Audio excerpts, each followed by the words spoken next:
We all talk about being stressed out, right? But most of us just think of it as a feeling, something that's all in our heads. But what if I told you it's much, much more than that? Today, we're going to look at what stress is physically doing to your body. And, fair warning, it's a little unsettling. Let this one sink in for a second. You might be powering through your day, chugging coffee, telling yourself, I'm fine, I got this. But deep down, on a cellular level, your body is keeping score. It's absorbing every deadline, every traffic jam, every single pressure, even when your mind is trying its best to ignore it all.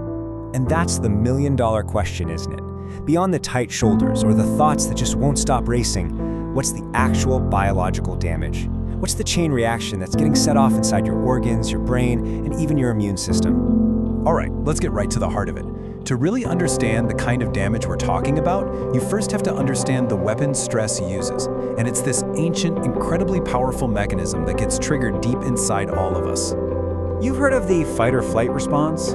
It's this incredible piece of evolutionary hardware. I mean, it's brilliant if you're facing down a lion for 90 seconds. It floods your system with everything you need to survive. But here's the problem in our modern world. The lion is a nasty email, a pile of bills, or a 24/7 news cycle. The alarm goes off, and it just stays on. So this alarm system has two main chemical agents doing its bidding. First, you get that instant jolt of adrenaline. That's the first responder on the scene. It's what makes your heart pound and your senses go into overdrive. But then, the manager shows up, cortisol. Its job is to keep that high alert state going. In a real short-term crisis, it's a lifesaver. But when that cortisol is just flowing for weeks, months, or even years, it becomes a poison. So it's absolutely crucial to understand this. Not all stress is bad. That short-term, acute stress you feel before a big presentation, that can actually make you sharper, more focused. It helps you rise to the occasion. The real villain, the one we're talking about today, is chronic stress.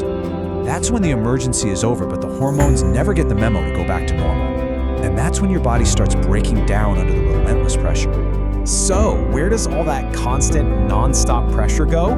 Well, let's take a little tour through the body, shall we? We're gonna see exactly where this toxic, long-term stress does its dirty work. And we're starting at Command Central, the brain. This is where it gets genuinely shocking. Chronic stress doesn't just make you feel bad, it physically changes the architecture of your brain. I'm not kidding.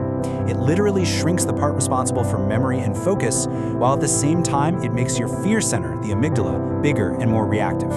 It is rewiring you to be more anxious and less able to concentrate. That brain fog you feel, it's not your imagination, it's a physiological fact. And from the brain, there is a direct pipeline straight to your heart.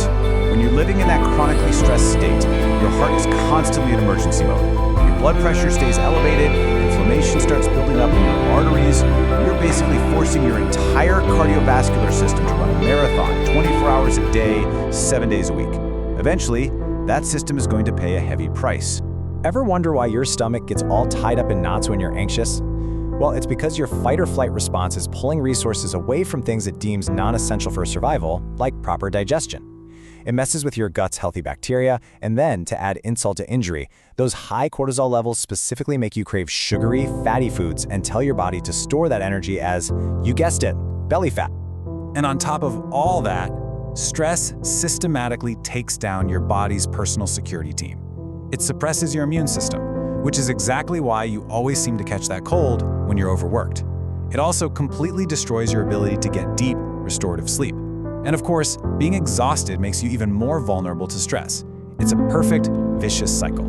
Okay, so we've seen the path of destruction. Now the question becomes a lot more personal. How can you tell if you're just dealing with normal life pressures or if you're on the fast track to chronic, body-damaging stress?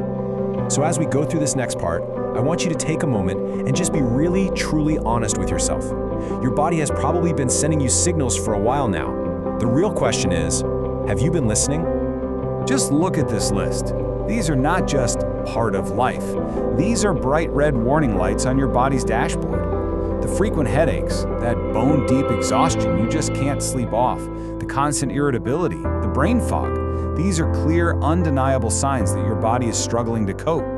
Now, after hearing all of that, I know it's easy to feel a bit hopeless, maybe even more stressed. But this right here is the most important part of this whole explainer. The story does not end with the damage. It ends with the solution. And this is the key. You are not a passive victim here. Your body has this absolutely incredible capacity to heal and to rebalance itself, but it needs you to take action. You have the power to turn that alarm off. And you can start right now. These 5 techniques can immediately interrupt that stress cycle. Take box breathing, for instance. That simple act directly stimulates a nerve that sends a message to your entire nervous system to just calm down. These aren't just little tricks, they're actual biological hacks. Remember how stress makes you crave all that junk food? Well, you can fight back by choosing foods that actively combat stress. Foods packed with vitamin C, magnesium, and omega-3s, they don't just nourish you, they literally give your body the raw materials it needs to lower cortisol and fight back against inflammation. And this really brings us to the most important takeaway of all. While those quick fixes are fantastic for putting out immediate fires, your real armor against chronic stress is built through consistency. Your daily routine, regular exercise, a healthy diet, enough sleep.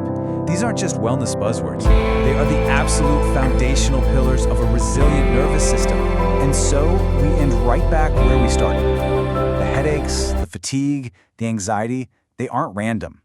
They're messages. They are your body's way of asking for help. And the only question left is, will you answer the call?